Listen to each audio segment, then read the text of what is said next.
வணக்கம் மக்களே. இந்த எபிசோடில் லாஜிக் இல்லா ஃபேமிலி அதை பற்றி பார்த்துடலாம். லாஜிக் இல்லா ஃபேமிலி அப்படின்னா தப்பு அவங்க மேலே, ஆனால் அந்த தப்பை அவங்க ஒத்துக்க மாட்டாங்க. அதுக்கு அடுத்தவனை காரணம் சொல்கிறது, ஆனால் அந்த காரணம் லாஜிக்காக இருக்காது. அந்த மாதிரி ஏகப்பட்ட காரணம். அதாவது அந்த பொண்ணோட கான்செப்ட் என்னென்னா, என்னை விட இன்னொருத்தன் பட்டா கிடச்சிட்டான், ஆளை என்னை கழட்டு விட்டு அவனை லவ் பண்ணிட்டாங்க. இப்போ என்ன தப்புன்னு சொல்கிறதுக்கு காரணம் வேணும். எங்கள் அம்மா சொன்ன அந்த வார்த்தை கேட்டு உங்களை எப்படி லவ் பண்ணுறது அப்படின்ட்டு போயிட்டாங்க. ஆனால் எங்கள் அம்மா சொன்னது பொய் அப்படின்னு அந்த பொண்ணுக்கு தெரியும். இப்போ அந்த பொண்ணு சொல்லிட்டாங்க, நான் இன்னொருத்தனை லவ் பண்ணுறேன் அப்படின்ட்டு. அதை கேட்டு அன்னைக்கு கிட்டத்தட்ட ஒரு 2 நாளாக எனக்கு தூக்கமே வரல. அது எப்படின்னா, நான் எப்போல்லாம் மாடிக்கு போகணும் அப்போல்லாம் அந்த பொண்ணு ஃபோனில் பேசுகிறது, சிரிச்சு பேசுகிறது, ஜாலியாக பேசுகிறது, அதை பார்த்துட்டு எனக்கு எப்படி அதனால் அதை ஏற்றுக்க முடியும். இப்போ எனக்கு என்ன ஃபீல் ஆகுதுன்னா, என் பொண்டாட்டி அடுத்தவனை லவ் பண்ணால் எப்படி இருக்கும், லவர் மாதிரி ஃபோனில் பேசினா எப்படி இருக்கும், அந்த மாதிரி ஒரு ஃபீல் தான். இந்த ஃபீல் யாராலையுமே ஏற்றுக்க முடியாது. ஏகப்பட்ட டவுட்டு, அதெல்லாம் எங்கள் அம்மாட்ட தான் கேட்கணும்னு சொல்லிட்டு அன்றைக்கி நாள் எங்கள் அம்மாக்கிட்ட போய் கேட்குறேன். இல்லைங்க, நான் ஒரு 6 மாதமாக கேட்குறாங்க, பேச வைங்க அப்படின்னு கெஞ்சிட்ருக்கிறேன். என்ன பேச வைக்கல, எப்படிங்க உங்கள் பொண்ணை ஃபோன் பண்ணி கொடுத்து பேச வச்சிங்க அப்படின்னு கேட்டேன். அதுக்கு எங்கள் அம்மா சொன்னது என்னன்னா, இல்லைப்பா லவ் பண்ணுறா எனக்கு தெரியாது, பொய், இதுவும் பொய், லவ் பண்ணா எனக்கு தெரியாது, அவள் ஃபோன் வாங்கி பேசுகிறா, நான் அவளோட ஃப்ரெண்டுகிட்ட தான் பேசுகிறா அப்படின்னு நினச்சிட்டு இருந்தேன். அவளோட ஃபோன் வாங்கி பார்த்தேன், ஃப்ரெண்டு பேராக இருந்துச்சு. அதாவது ஃப்ரெண்டோட பேரில் சேவ் பண்ணிட்டு அந்த பையன்கிட்ட பேசிகிட்டு இருக்கிறாப்பா, அது எனக்கு தெரில அப்படின்னாங்க. சரிங்க, நீங்கள் அவங்ககிட்ட கேட்கல, லவ் பண்ணிருக்கும்போது எப்படி இன்னொருத்தனை லவ் பண்ணலாம் அப்படின்னு ஏன் அவங்க பொண்ணிட்ட கேட்கல, ஏன் எதுவுமே சொல்ல அப்படின்னு. அவங்க அம்மா சொல்லிட்டாங்க, இல்லைப்பா என் பொண்ணுக்கு மெச்சூரிட்டி இல்லை, அதனால் என் பொண்ணை திட்ட எனக்கு தோணலை. அது இல்லாமல் எங்கள் அம்மா அதுலேயே என் பொண்ணு லவ் பண்ணுறான், அதனால் எனக்கு எதுவும் சொல்ல தோணலை, திட்ட தோணலை அப்படின்ட்டாங்க. இப்போ தான் அவள் பண்ணுறது சரி அப்படின்னு எனக்கு தோணுச்சு, அதனால் நான் எதுவுமே சொல்ல. நீங்கள் எப்படிங்க இந்த லவ்வுக்கு ஓகே சொன்னீங்க அப்படின்னு. இல்லைப்பா, நான் லவ்க்கு நான் ஓகேலாம் சொல்லலை, நான் அந்த பையன்கிட்ட ஃபோன் பண்ணி பேசாதான் சொல்கிறேன். ஆனால் எனக்கே தெரியாமல் வேற ஒரு நம்பர் பேசுகிறாங்க, அந்த ஃபோன் நான் வாங்கிட்டேன், நான் வேறு ஒரு ஃபோனில் வாங்கி அந்த நம்பர் டயல் பண்ணி பேசுகிறாங்க. அதனால் என் பொண்ணு அந்த பையன் மேலே ரொம்ப ஸ்ட்ராங்காக லவ் ஆகுறப்பா, அதனால் என்னால் எதுவும் பண்ண முடியல. இப்போ இவங்க சொல்கிறாங்க, என் பொண்ணு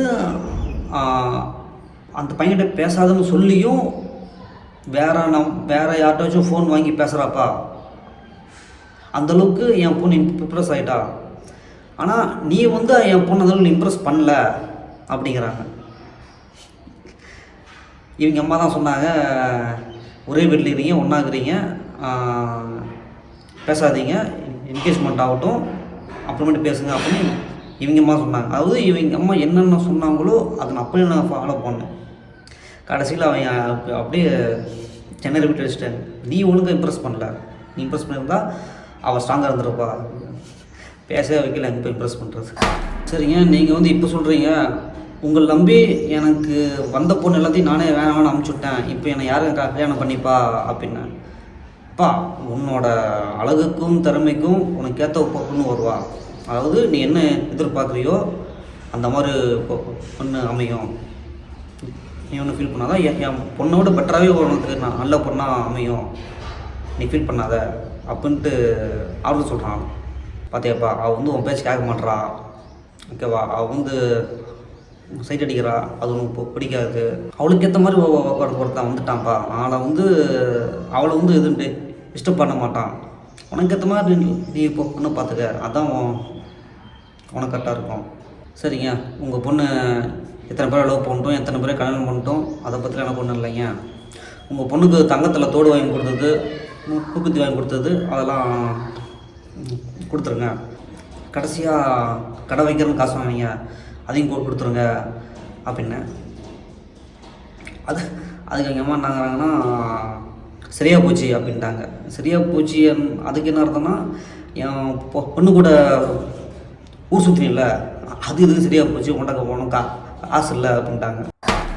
நான் உன்கிட்ட காசு வாங்கிக்கிறேன், அதுக்கு என்ன ஆதாரம் அப்படின்னு கேட்டாங்க. அது உண்மைதான். ஏன்னா அவங்க பேரில் நான் காசு வாங்கலை, என் ஃப்ரெண்டுக்கிட்ட என் டாக்குமெண்ட் வச்சு நான் தான் காசு வாங்கினேன். அவன் என்கிட்ட தான் காசு கேட்பான், அவங்களுக்கு இதுக்கு சம்மந்தம் இல்லை. இப்போது அந்த காசும் நான் தான் கட்டுற மாதிரி ஆயிடுச்சு. நான் வந்து அந்த பொண்ணு தான் நான் மாறுறேன். எப்படின்னா, அந்த பொண்ணு சமைக்க மாட்டாங்க, சரி ஓகே சமைக்கிற வச்சுக்கலாம். அந்த பொண்ணு வீட்டு வேலை எதுவும் செய்ய மாட்டாங்க, ஓகே வீட்டு வேலைக்கு ஆள் வச்சுக்கலாம். நானே மாறுறேன். ஸோ அவங்களுக்கு ஏற்ற மாதிரி நான் மாறுறேன். மதம் கூட மாறிடலாம் அப்படின்ட்டு நினச்சிட்டு எங்கள் அம்மாட்ட சொல்லிட்டேன், மதம் கூட மாறுறேங்க அப்படின்ட்டு அழுதுட்டு எல்லாம் சொல்லிட்டேன். கடைசியில் அவங்க என்னையே மாற்றிட்டாங்க. அவங்க அம்மா சொல்கிற அடிக்கடி வார்த்தை தான், என் பொண்ணுக்கு மெச்சூரிட்டி இல்லை அப்படிங்கிறாங்க. எனக்குன்னா மெச்சூரிட்டி இல்லைன்னா ஏன் லவ் பண்ணுறீங்க? மெச்சூரிட்டி வந்த கவர்மெண்ட்டு லவ் பண்ணலாம்ல. மெச்சூரிட்டி இல்லாமல் லவ் பண்ணி ஆசையை வளர்த்து என் வாழ்க்கையை கெடுத்து அந்த பையன் லவ் பண்ண சொல்லி அப்புறம் அந்த பையனையும் கழட்டி விட்டு மெச்சூரிட்டி இல்லையா? மெச்சூரிட்டி இல்லை அப்படிங்கிறது இது ஒரு சாக்கு. அவங்க மேலே தப்பு யாரும் சொல்லிடக்கூடாது, அதுக்காக இந்த மாதிரி ஒரு சபக்கட்டை கட்டுறது. அவங்க அம்மாவால் தான் அந்த பொண்ணோட வாழ்க்கை கெட்டுச்சுன்னு எப்போ அந்த பொண்ணுக்கு தெரியுதோ அப்போ தான் அந்த பொண்ணுக்கு மெச்சூரிட்டி வந்துச்சுன்னு அர்த்தம். கடைசியாக சண்டை போட்டது எப்போது அப்படின்னு யோசிக்கும் போது தான் தெரிஞ்சிச்சு, அவங்க வந்து குளிக்கல. அதாவது சென்னையிலேருந்து வந்தேன், குளிக்க மாட்டுறாங்க அப்படின்னு சொல்லி திட்டுவிட்டேன்.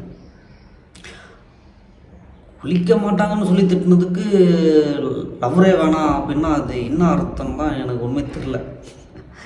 ஆனால் அதுக்கப்புறம் தான் தெரிஞ்சு இதெல்லாம் சாக்காக வச்சுட்டு என்னை வேணாம் அப்படின்ட்டாங்க. அவங்க அம்மா இந்த லவருக்கும் சப்போர்ட்டு. ஆனால் அவங்க அம்மா தான் நான் நம்பிட்டு இருந்தேன். கடைசியில் அவங்க அம்மாவே இப்படி என்னைய நம்ப வச்சு ஏமாத்தவன்னு நினச்சி கூட பார்க்கல. ஓகே, காசு ஏமாற்றிட்டாங்க, ஓகே நான் காசு சம்பாதிச்சிடுவேன், இப்போல்லாம் அடுத்த வருஷம் ஏதோ ஒரு வகையாக நான் சம்பாதிச்சிடுவேன். ஆனால் என்னோடய வாழ்க்கை போச்சு. அவங்க சொல்லிட்டு போயிட்டாங்க, நான் லவ் பண்ணல அப்படின்ட்டு ஒரு செகண்டில் சொல்லிட்டு போயிட்டாங்க. அதுக்கு பின்னாடி நான் எவ்வளோ கஷ்டப்படுவேன், என் ஃபேமிலி எவ்வளோ கஷ்டப்படும், நான் எந்தளவுக்கு சஃபர் ஆவேன், எதுவுமே அவங்களுக்கு தோணலை. நான் வந்து சின்ன சின்ன விஷயத்தெலாம் கோவப்படுவேன், திட்டுவேன். ஏன் சின்ன சின்ன விஷயத்தெலாம் கோவப்படுறேன் அப்படின்னா, சின்ன சின்ன விஷயத்துக்கு கோவப்பட்டால் தான் பெருசாக எதுவுமே நடக்காது, அதுக்காக தான். ஸோ இதெல்லாம் கன்வே பண்ணுறதுக்கும் அவங்க அம்மா எனக்கு ஸ்பேஸ் தரல. அந்த பொண்ணுகிட்ட நான் மனசு விட்டு பேசுகிறதுக்கும் அந்த பொண்ணு எனக்கு ஸ்பேஸ் தரல. ஸோ இது என்ன கான்செப்ட்னா, தப்பு எதுவுமே அவங்க மேலே இல்லை, எல்லாமே என் மேலே.